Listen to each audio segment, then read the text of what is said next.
presented by Maithili Express Music.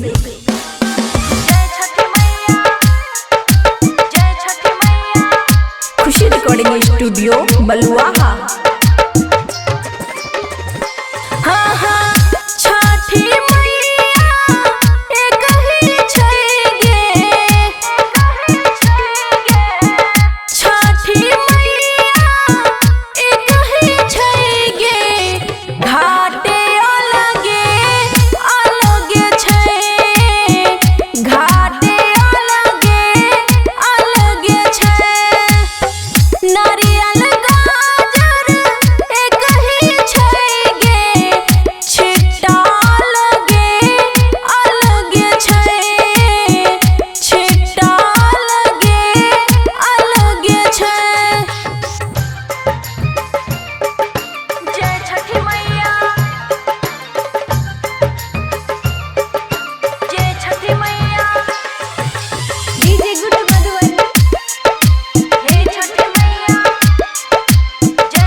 कोई करे छे दारू भंगा के घाटे, कोई अरग दई छे गंगा काते।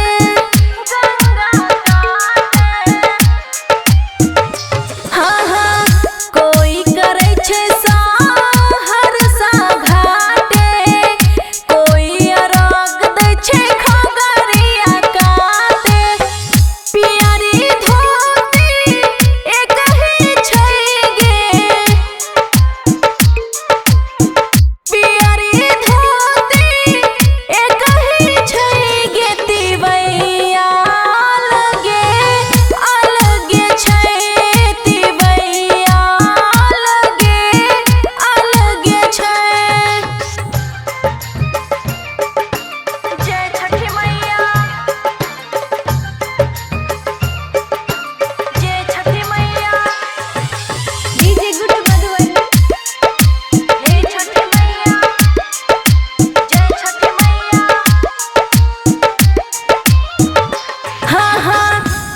देवी कार्तिक माँ से शिव पुत्र बोला लाए, उहो छ बहिनिया छठ व्रत करे चला लाए।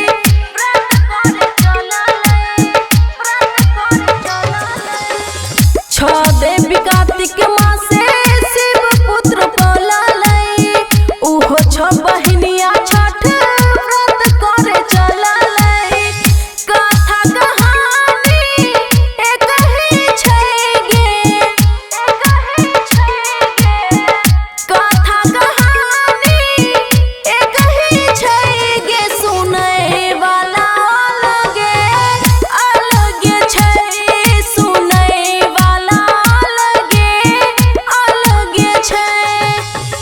खुशी रिकॉर्डिंग स्टूडियो बलुआहा।